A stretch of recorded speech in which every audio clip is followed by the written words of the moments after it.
Hey guys, welcome back to Pillbox Movies. I'm Hank, and today we're going to be watching the 1925 silent film Varieté. This is a German film by director E.A. Dupont. It's in the game. Starring Emil Jannings as a trapeze artist who falls afoul with a lady, as one does when one is a trapeze artist. The movie is known for its innovative cinematography. It was lensed by Carl Freund, who also did the cinematography for Dracula, Berlin, Symphony of a City, the Symphony of a Metropolis, and as well as Metropolis, and I Love Lucy as well. Yeah, I've been wanting to watch this for a while, so let's get to it. And before we get started, don't forget to click the like button and subscribe for more old, obscure, and art house films. Moneymaking. Oh, I know this isn't the original score, but that immediately hits you. Tragedy of an artist under... Ooh, I don't have subtitles on. Emil Jannings, or Jannings. I think I know him from something, but this is very early on in the cinematic landscape, so who knows?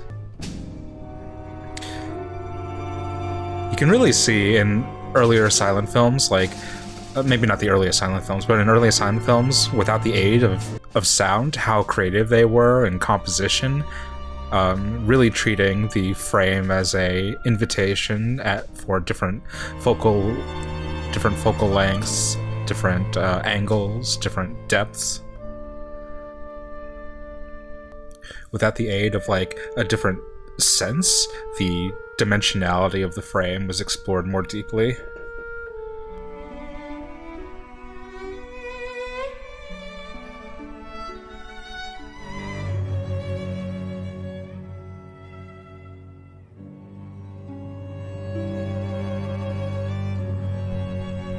And this is a nice kind of play on the silent film tropes itself. I don't know if it's intentional or not, but utilizing the silent protagonist to it gives us an invitation to kind of lean in and ponder more deeply about what the motivations of this character is, but it's also playing into the actual trappings of the medium itself.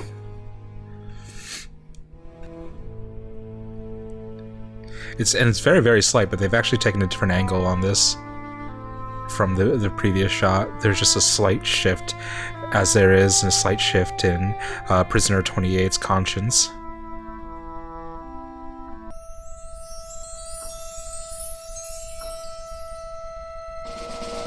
Oh, wow.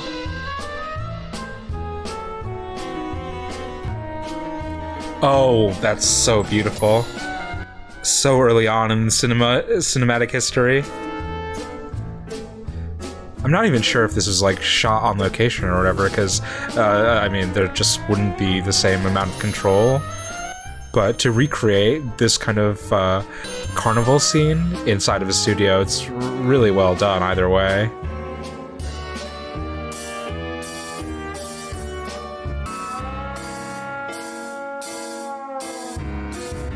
There's something so beautiful and grotesque about early German cinema. The desire to capture kind of the grimy, the grounded, the earthy, real-life faces, grotesque faces, and at once be kind of repulsed by them, but also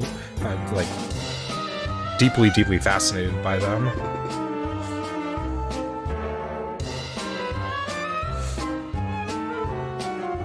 It's a very, very different system already from the beginning, a very, very different system of filmmaking from the American system, which would birth Hollywood and would birth the star system and would be all about showcasing the star in the most perfect and sanded down and beautiful light possible.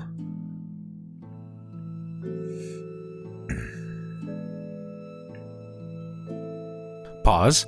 Can I just say how much I love this dissolve? It's so romantic and mysterious. It reminds me of the dissolves that Scorsese uses in The Age of Innocence. I don't know. Maybe Scorsese was deriving inspiration from Powell or something, but it's really cool to see the same effect utilized so well in this shot, in this movie in 1925. And you kind of see the difference of ideas already expressed in German expressionism, that it's like about layering of images. It's about level upon level upon level, foreground and middle ground and background, all contributing to a whole. A stranger enters into the household. Discord ensues.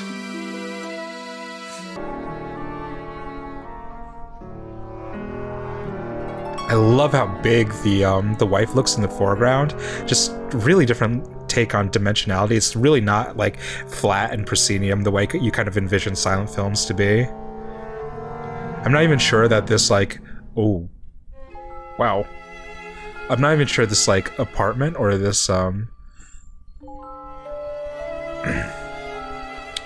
caravan would be that size, but for that shot, they kind of like purposely kind of like elongated it or shot it in such a way to exaggerate the walk that she does down towards them.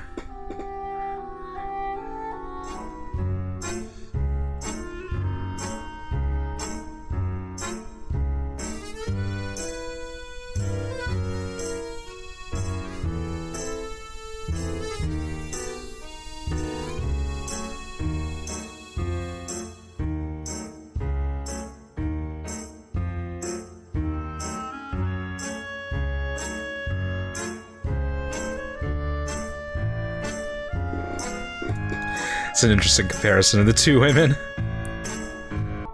It's also like an expected portrayal, but I'm just going to state it here, how effectively it's being communicated, that Boss Hewler is established early on with the scene of him in prison, that he's kind of like an incommunicative person, and that kind of like follows in his expressions and his mannerisms in the past, that the way he interacts with people, especially the way that he interacts with Bertha Marie, is through a lot of glances and stares. He doesn't really have an open line of communication with her, and you kind of like understand their relationship of dominance, of desire, through glances, through the way that they look at each other.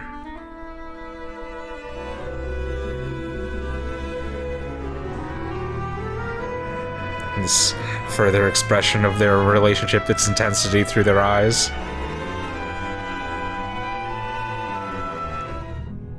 It's the power of the dog. It's secretly relationships in very, very close settings. Things you have to communicate without words. The piano, another example. Yeah, a Jane Campion's psychosexual drama, I suppose.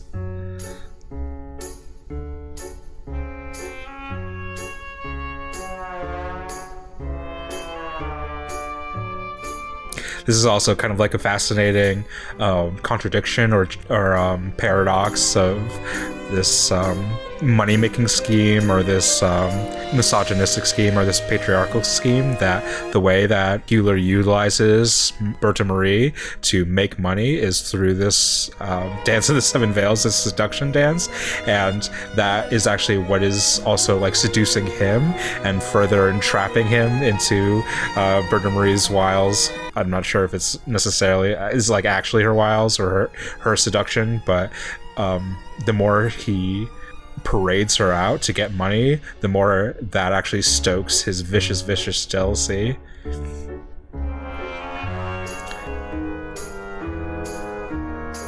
The greater the prize for them, the more stunning the plumage of the bird they keep locked in a cage, the more fearful they are that it will somehow escape.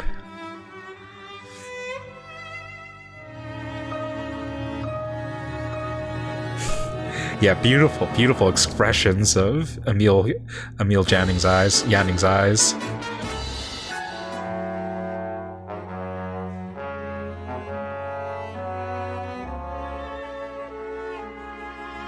And the person he communicates with most is his wife, verbally, because that's the person with whom he's most able to tell lies. Fascinating, contradictory characters.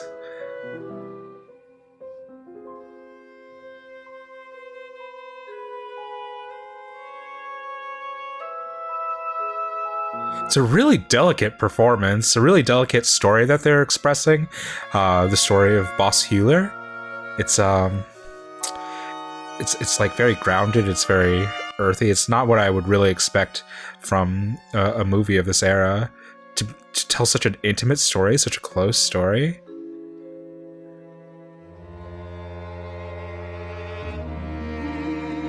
It's certainly not what you'd expect when you hear like a title like Varieté.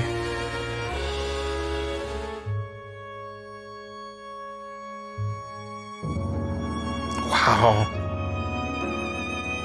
It really is like Salome, where you really don't know how much agency there is in the eyes of Bertha Marie, how much she is prodding this on, or how much she's a willing accomplice or an unwilling accomplice. There's a lot of kind of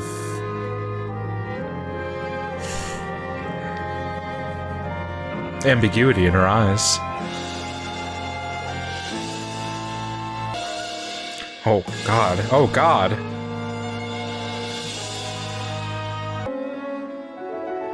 Wow. Asian representation, 1925 film. It isn't that hard. Oh my God, how did they do that?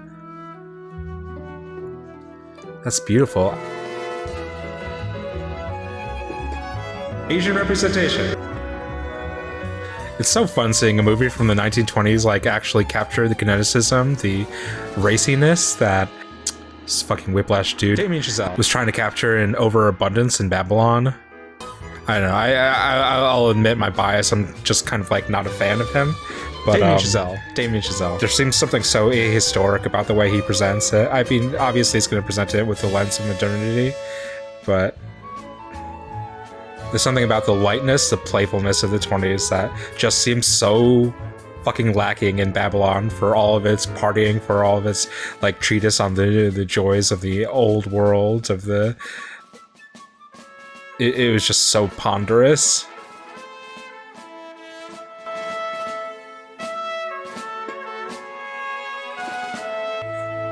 Come on, you never see a face like that in Babylon. It's too manicured. It's too self-conscious. Oh my God! Oh my God!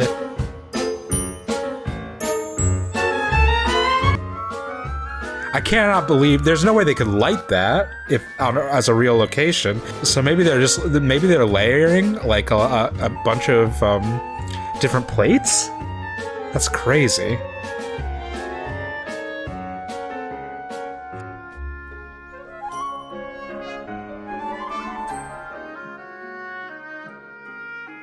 You can tell they have lively sex. This is lively couple.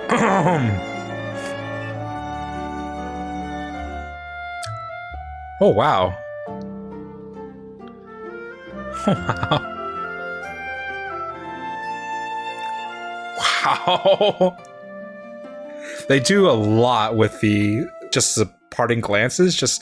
It tells you so much about where their relationship is at, and their relationship is definitely still in the honeymoon phase. Just something so oddly sexual about the look she gives him while upside down. It's so suggestive while not showing anything.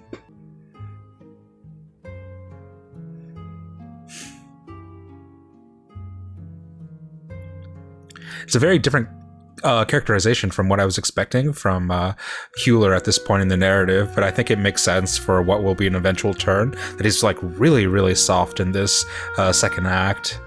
He is reformed, if anything, renewed to the prospects of life.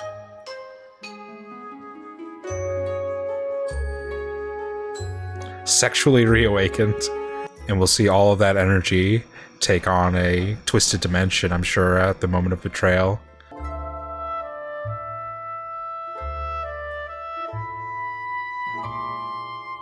Du musst ja sagen. Ich bitte dich.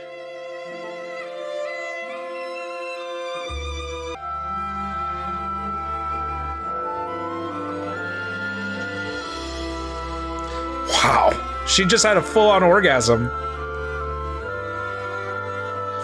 we again, wow, she's like literally fucking orgasming.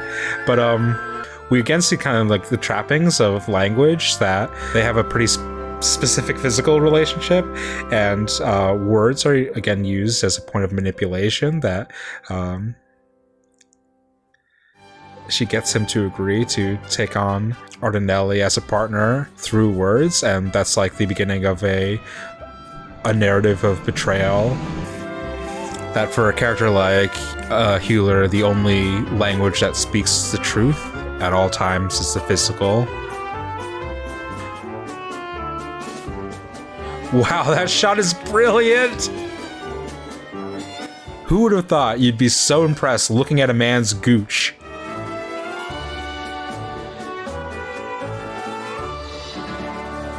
Wow.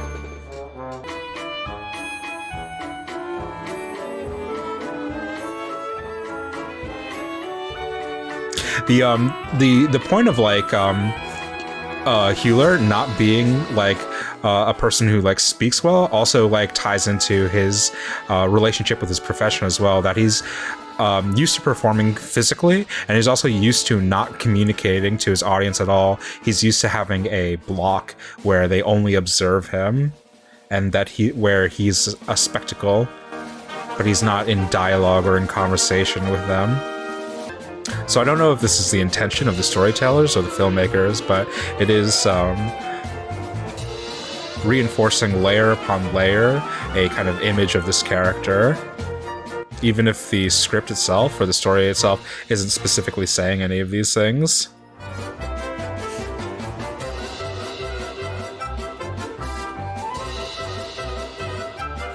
Something for everyone.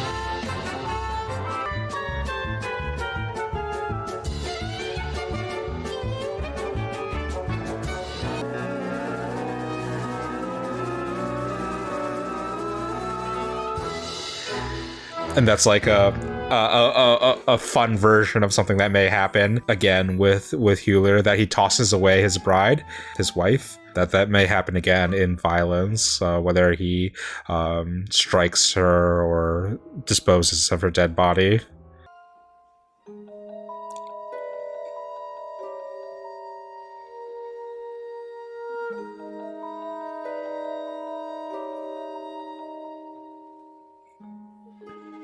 It's hard being on the road with performers. Performers got a lot of urges and not much self-control.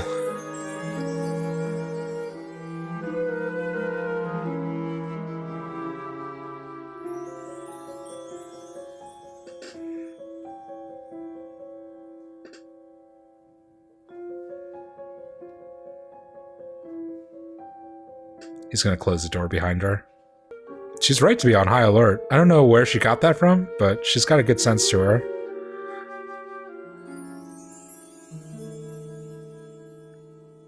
Weird menace of the window.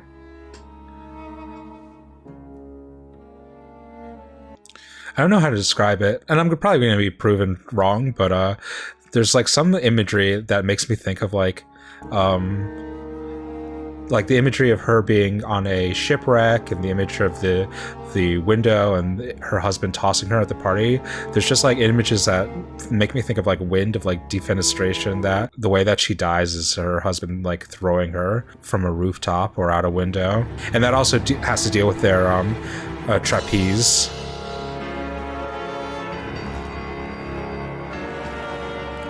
Dankbarkeit.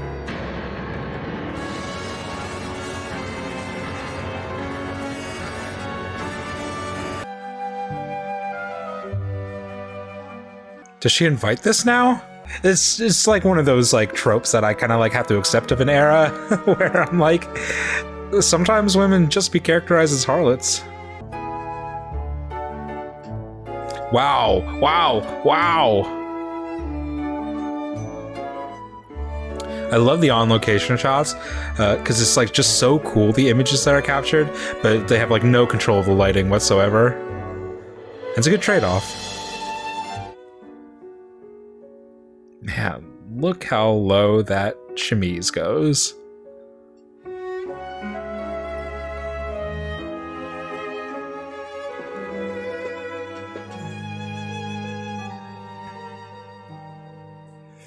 You can love this woman, or you could keep this woman. You can't do both. Such is life. Such is life. Words tell lies. The body doesn't lie. The body, with every wrinkle, with every fold, with every bruise, with every mark, will tell its truth. What the fuck am I, David Cronenberg? What is this? What is this? Eastern Promises?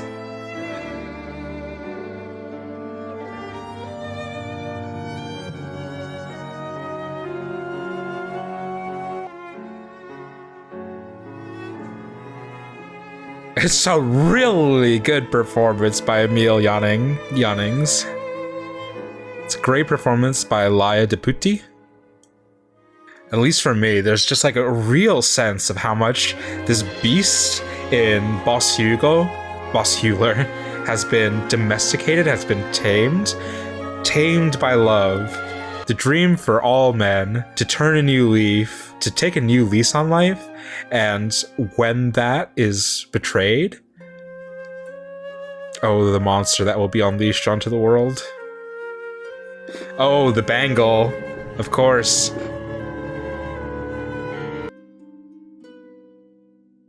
And we see his back again, like the first time we see him, the time when after he's committed the murder. So we see a moment of decision with his back turned to us. That's really, really beautifully described.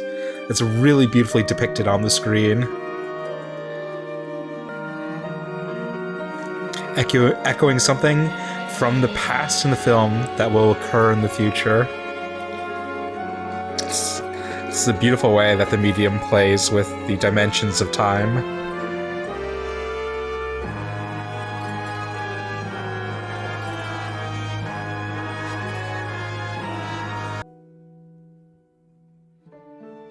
Kiss Niemals.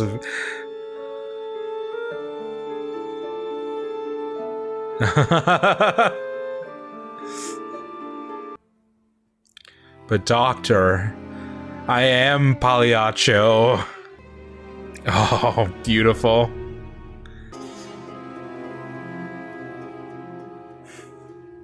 I love that out of focus lens. I don't know if that was like a...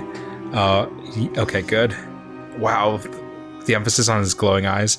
I wasn't sure if that was just like a poor negative or whatever, but he's really literally being blinded by rage.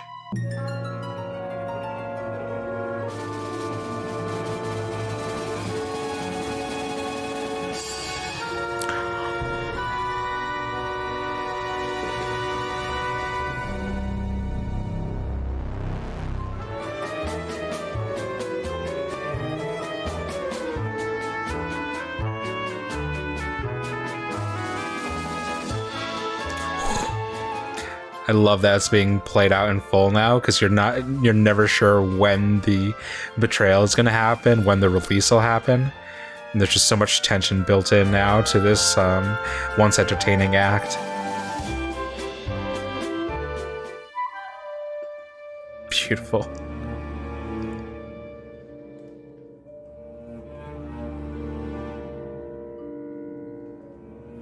Beautiful.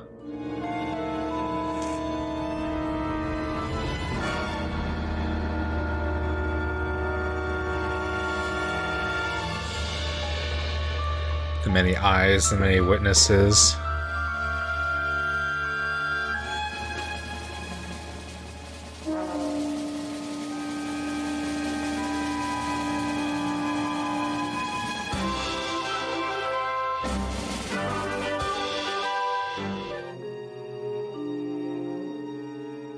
And again, we're seeing his back, mirroring again the first sequence of the film. I love this long exchange of Antonelli speaking to him this entire time, and we don't even hear his words because they're like, or Antonelli, sorry, because they're useless. And Hugler not responding in kind, he just responds with his body, with his eyes, and with his menace.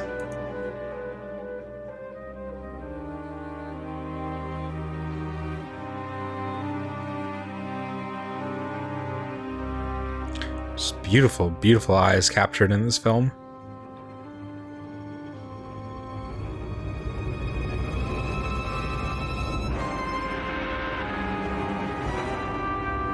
Wow. So much of the truth is told in the eyes, told with glances, told with trying to avoid eye contact. The accusation of eyes. I just can't get over how deep the eyes look in this movie. Just really, really well done.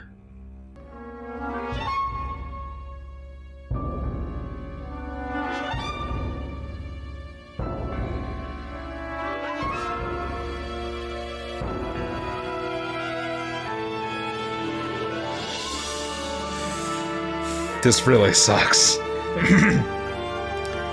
This really, really sucks. I know you want your revenge, man, but these are really shitty circumstances. You don't have to do this to a man.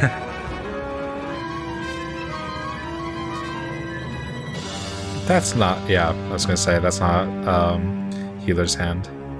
Or that's not Jannings' hands.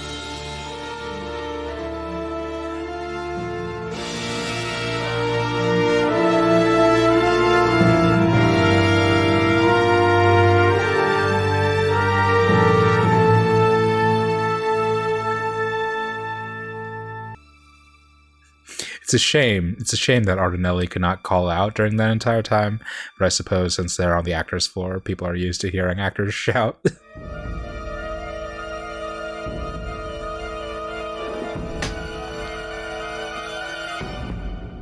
Oh, wow. Wow, so, Berta survives this. That's interesting.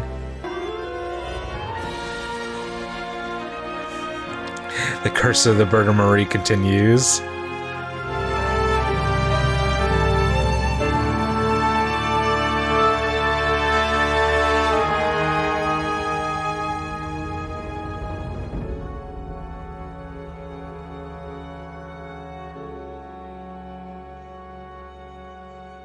That is drama. Get yourself a lady who will faint on the staircase after you've killed her lover.